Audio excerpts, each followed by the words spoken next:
Baik, Assalamualaikum warahmatullahi wabarakatuh.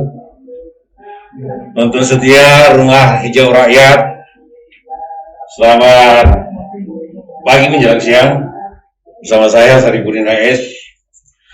Kita kembali kedatangan tamu istimewa yang banyak disibukkan dengan berbagai hal yang berkaitan dengan pandemi, menyangkut dinas pendidikan. Di studio kita sudah hadir Bapak Muhaimin, Sarjana Teknik dan Magister Teknik, Kepala Disdik Kota Balikpapan. Beliau nanti akan memaparkan beberapa hal, terutama mengenai yang sejak beberapa waktu yang lalu sering kita bicarakan, yakni pembelajaran tatap muka. Memang pandemi ini melahirkan banyak istilah. Dulu PTM setahu saya itu cuma Persatuan Tenis Meja, sekarang jadi pembelajaran tatap muka. Kemudian banyak istilah-istilah lain. Dan kemudian pandemi ini melahirkan budaya baru dan juga memberikan pengalaman baru kepada anak didik kita, baik dari jenjang sekolah dasar hingga sekolah menengah, bahkan sampai ke tingkat perguruan tinggi. Berkaitan dengan PTM itu di Kota Balikpapan khususnya, baiklah, untuk menghemat waktu, langsung saja kita persilahkan kepada Pak Muhaimin. Sebenarnya pembelajaran tatap muka ini pastinya resmi akan dilaksanakan kapan, kemudian tentu juga populasi mahasiswa atau anak didik yang hadir di sekolah, kemudian bagaimana kesiapan sekolah sendiri dalam melaksanakan PTM itu, dan banyak lagi hal-hal yang mungkin akan banyak jadi pertanyaan yang juga mewakili orang-orang tua murid. Silakan Pak Muhaimin. Ya, makasih Bang Jenderal. Yang saya hormati juga para pemirsa atau pendengar Rumah Rakyat di Rumah Hijau yang mengikuti kegiatan podcast pada siang hari ini. Pertama, saya ingin menyampaikan kepada para orang tua ya yang saat ini mungkin sedang resah dan gelisah ya. Jadi resahnya itu kapan sekolahnya, gelisahnya itu anaknya sehat atau tidak, seperti itu. Jadi kami menyebutnya resah dan gelisah. Nah, semua orang menginginkan pembelajaran tatap muka. Semua orang menginginkan anaknya sekolah dan bertemu dengan guru dan teman-temannya. Semua orang kepingin melihat sekolahnya. Nah, bahkan yang lebih sedih lagi, anak-anak kita yang masuknya mulai tahun 2020, sekarang sudah 2021, itu sekarang naik kelas 2 SD dan naik kelas 8 SMP tidak pernah ketemu sekolahnya. Tidak pernah ketemu gurunya, apalagi ketemu dengan teman-temannya. Jadi mereka belajar online. Nah, yang kedua, Bapak dan Ibu sekalian, memang banyak pendapat yang mengatakan kita itu mau lost generation atau lost life. Nah, kalau lost generation berarti kita PTM terus. Maaf, kita belajar daring terus. Anak-anak dikatakan lost generation. Tapi pakar ini nakut-nakuti kita terus. Pakar pandemi, pakar etimologi, kemudian para Ikatan Dokter Anak Indonesia bilang kalau masuk sekolah, kalau kondisinya belum aman sekali pandemi, lebih baik tidak usah daripada lost life, daripada anaknya kenapa-napa kemudian meninggal. Nah, siapa yang disalahkan? Nah, dua pendapat ini tidak pernah ketemu. Nah, sehingga akhirnya Menteri itu mengeluarkan keputusan bersama 4 menteri. Ada Menteri Pendidikan dan Kebudayaan, ada Kementerian Dalam Negeri, ada Kementerian Kesehatan, kemudian ada Kementerian Agama.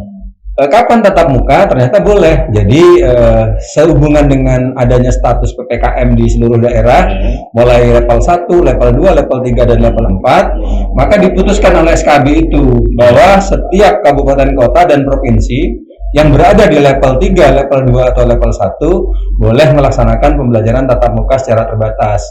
Bagaimana dengan Balikpapan? Balikpapan ini secara umum kita ketahui bahwa kondisi pandemi sudah sangat jauh berkurang ya. Sudah 2 digit, bahkan pernah 1 digit. Sebelumnya kita pernah 3 digit sampai 600. Sekarang kan hanya 30, 20. Tetapi di status kita di Kementerian Dalam Negeri kita belum turun dari kelas level 4 ke level 3. Nah, kita berdoa saja Ibu dan Bapak sekalian, semoga nanti setelah tanggal 20 September ini kita bisa turun dari level 4 ke level 3. Karena tadi malam itu kalau kita lihat sebaran informasi yang disampaikan dari Kementerian Dalam Negeri, kita sudah berada di resiko rendah, bukan lagi di resiko sedang. Nah, kalau kita berada di risiko rendah, kemungkinan PPKM kita akan turun dari level 4 ke level 3. Kita tunggu seperti itu. Nah, kemudian bagaimana dengan Kota Balikpapan? Pada dasarnya pada saat pandemi pertama kali di tahun 2020, ada juga SKB 4 Menteri. Sekolah itu boleh melaksanakan pembelajaran tatap muka dengan catatan melaksanakan protokol kesehatan. Dengan catatan yang kedua, gurunya sudah divaksin. Dengan catatan yang ketiga, kelas 5 yang mengikuti AKM, Assessment Kompetensi Minimal, dengan pembelajaran berdasarkan komputer. Kemudian yang kedua, kelas 8 SMP semua juga kita ikutkan melaksanakan simulasi untuk AKM. AKM itu adalah pengganti ujian nasional. Nah, itu sudah kita lakukan. Kemudian yang lebih menggembirakan lagi, ini mungkin tidak terjadi di daerah lain di Kalimantan Timur, guru-guru kita 100% sudah divaksin. Ya, guru, tenaga kependidikan, satpam di sekolah, penjaga sekolah, TU semua sudah divaksin, kecuali yang komorbid atau sakit. Nah, kemudian kita juga bersyukur perkembangan akhir-akhir ini, karena orang tua juga banyak yang khawatir, bagaimana kalau PTM gurunya sudah divaksin, anak-anaknya belum. Nah, ternyata anak-anak kita yang berusia 12 tahun ke atas, itu yang SMA SMK itu sudah di atas 80%, khusus Balikpapan. Kemudian yang SMP sekarang sudah di atas 32%. Nah, hari ini, besok, dan seterusnya, itu banyak sekali dukungan untuk anak-anak kita yang akan melaksanakan vaksin. Ada program resmi dari Kementerian Kesehatan melalui DKK dan Puskesmas. Ada juga program dari TNI Polri, luar biasa dukungan dari Polda, dari SPN untuk membantu pelaksanaan vaksin bagi anak-anak sekolah. Kemudian juga ada dari BIN yang setiap saat memberikan bantuan kepada kita. Nah, bahkan seminggu yang lalu ada juga dukungan dari KKP. Nah, melihat situasi dan perkembangan saat ini, COVID melandai, kemudian semua tenaga pengajar kita sudah divaksin, dan anak-anak kita sekarang sudah di atas 30% divaksin, insya Allah Balikpapan pada dasarnya sudah siap untuk melaksanakan PTM. Nah, tapi tetap saja karena sesuai aturan dan regulasi kita harus menunggu status level kita dari level 4 ke level 3, kita tunggu saja nanti sampai tanggal 20 apakah kita berada di level 3. Jadi seperti itu, Bang Jenderal. Oke. Tadinya saya ingin menanyakan bagaimana kesiapan sekolah. Kemudian berapa populasi? Sudah apakah 100% dari jumlah populasi siswa yang hadir untuk PTM itu, atau barangkali ada dibatasi sekian persen? Iya. Jadi keputusan bersama 4 menteri itu bahwa maksimal itu 50% dari jumlah. Kemudian yang kedua, itu dilaksanakan tidak penuh. Jadi misalnya SMP maksimal 3 jam, kemudian SD maksimal 2 jam.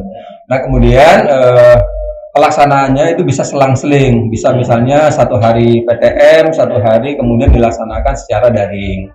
Nah, bahkan Pak Presiden itu mengatakan kalau bisa jangan 50%, 25% dulu kita coba, seperti itu. Nah, yang sudah kita lakukan simulasi, Bang Jenderal dan Bapak Ibu sekalian, kita pernah melaksanakan 50% hadir. Kita juga sudah melaksanakan 25% hadir pada saat kami melaksanakan AKM. Intinya, gugus tugas di sekolah sudah siap, prokes di sekolah sudah siap, sarana prasarana di sekolah sudah siap. Kemudian pembelajarannya juga sudah kita lakukan maksimal 2 jam di simulasi itu.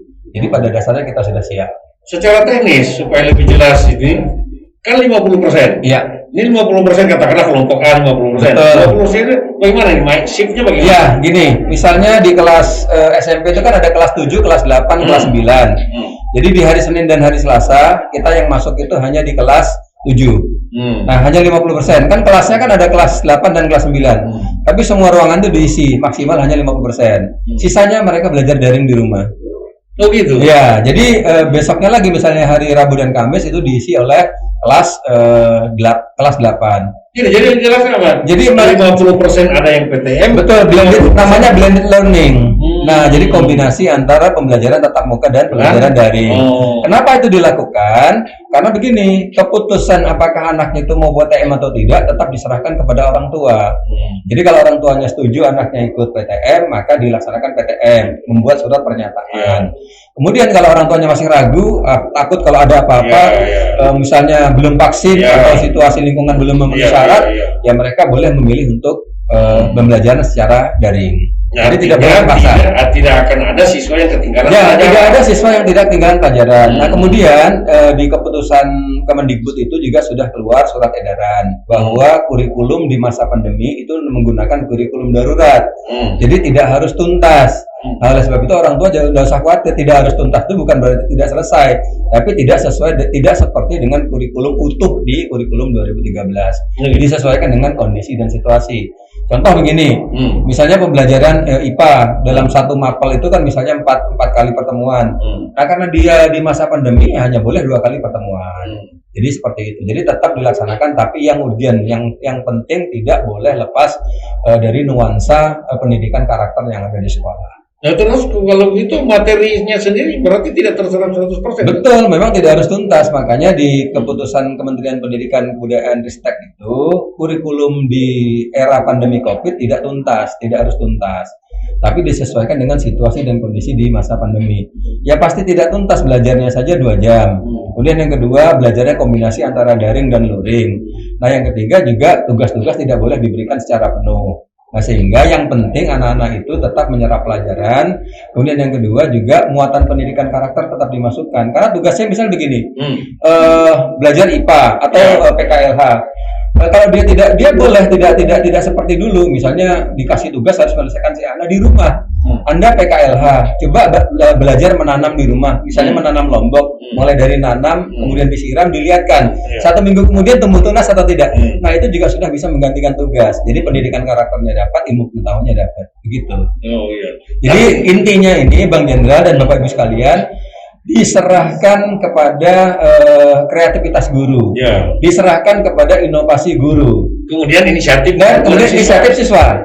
Nah, kemudian yang kedua yang lebih penting, tugas-tugas itu bisa dikonsultasikan antara orang tua dengan guru kelas atau guru mapal, disesuaikan dengan kondisi dan situasi anak.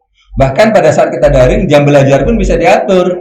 Kalau orang tua terutama yang SD, orang tuanya lagi bekerja, tidak bisa mendampingi, maka diberi kesempatan, tidak bisa jam pagi, bisa jam siang. Tapi itu juga berlaku. Nah, bahkan yang tidak punya perangkat atau misalnya jaringannya, walaupun Balikpapan di 100% kondisinya aman ya, ada saja orang tua yang masih gaptek.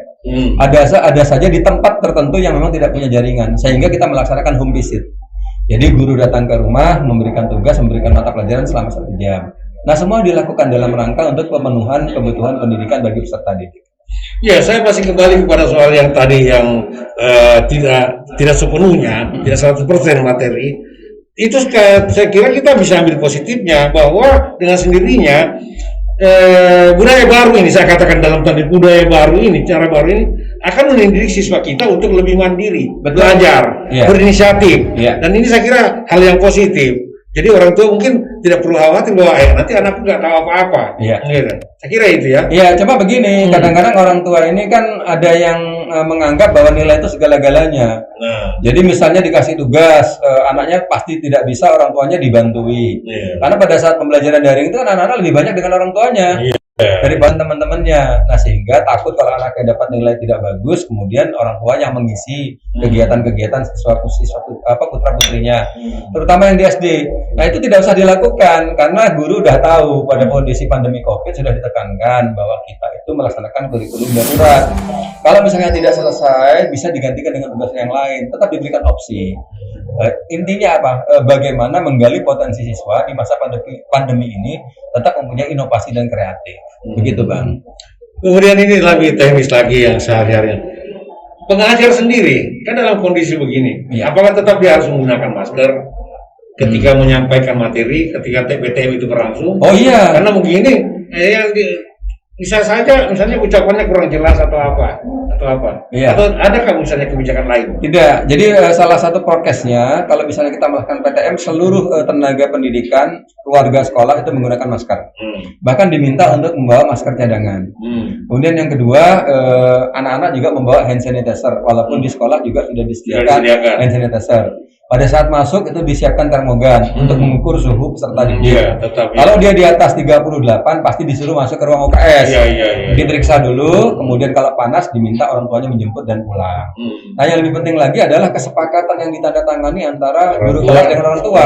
Anaknya wajib diantar dan dijemput. Nah, kalau tidak diantar dan dijemput, sebaiknya tidak usah ikut PTM. Karena apa? Takutnya nanti begitu tidak diantar dan dijemput, dia pulang gabung dengan teman-temannya, dia bergerombol, dia ngobrol, dia kemana-mana, akhirnya terjadilah kerumunan seperti itu. Jadi memang ada pilihan. Kalau pilihan ikut PTM, syaratnya wajib prokes. Yang kedua, orang tua bersedia mengantar dan menjemput. Yang ketiga ya orang tua harus tidak boleh menuntut apapun seandainya terjadi sesuatu pada saat PTM. Karena memang bisa saja misalnya kita sehat di rumah, tiba-tiba di sekolah terjadi misalnya ada penularan COVID. Ya bisa saja terjadi. Tapi kalau itu yang terjadi ya sudah, kita berhenti pembelajaran PTM, dilanjutkan lagi dengan pembelajaran daring. Ya itu waktu PTM itu kan estimasinya 2 jam ya? 2 jam maksimal. 2 jam. Ya. Ya kita asumsikannya mungkin kalau anak-anak mungkin tidak merasa haus atau tidak merasa lapar, kantin sekolah mungkin tidak buka. Ya, kantin tidak buka, makanya anak-anak disuruh membawa bekal. Iya, bawa bekal atau sarapan di rumah. Betul, atau sarapan di rumah. Jadi kalau estimasinya 2 jam, dia sarapan di rumah, di sekolah tidak perlu lagi dia membawa makanan. Karena jika misalnya makan di tempat, membuka masker, kemudian sirkulasi udara tidak baik juga tidak bagus. Jadi diharapkan karena masuknya misalnya 7:30 sampai dengan jam 9:30. Nah, kemudian ada lagi shift kedua itu jam 10 sampai dengan jam 12. Ya kita harapkan juga anak-anak udah siap makan dari rumah. Oh iya. Yang seragam tetap. Ya seragam tetap, karena kan identitas anak kita kan menggunakan seragam. Iya. Bahkan belajar daring pun mereka menggunakan seragam. Oke. Mungkin ada lagi hal yang mau ditambahkan untuk itu? Iya, intinya begini. Ada yang namanya kelas orang tua.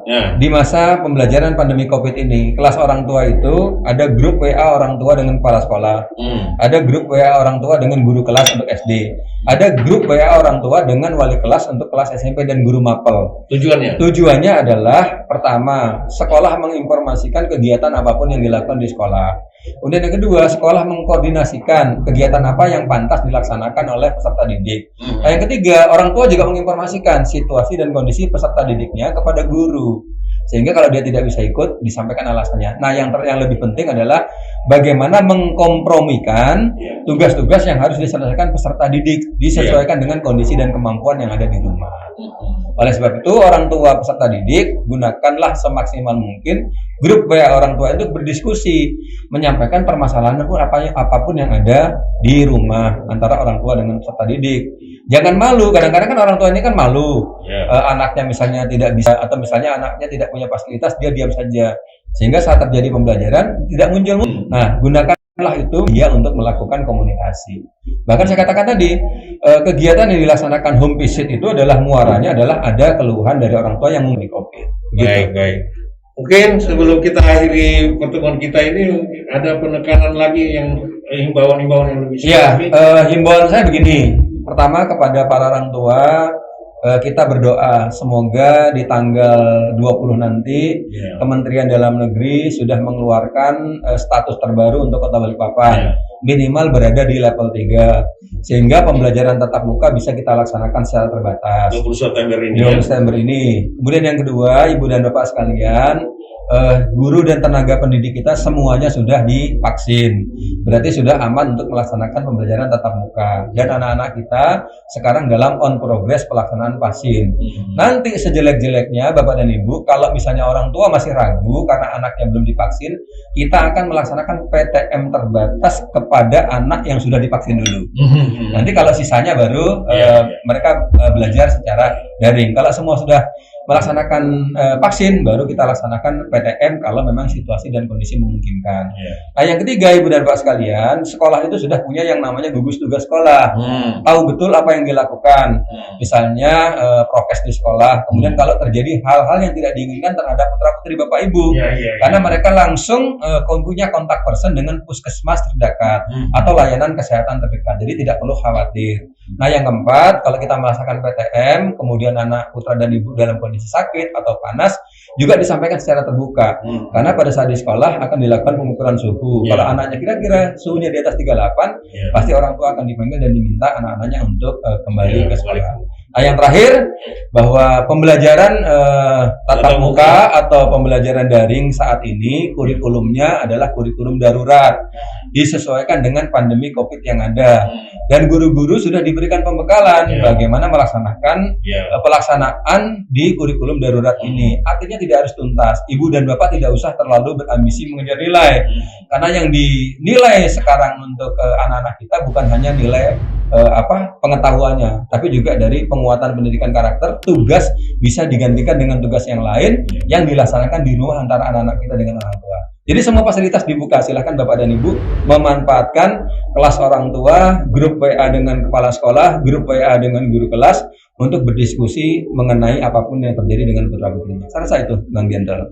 Baik, terima kasih. Cukup saya kira ya apa yang dijelaskan oleh Pak Muhaimin. Terima kasih sekali. Ya kalau bisa itulah yang kami sempat bisa sajikan kepada pertemuan ini.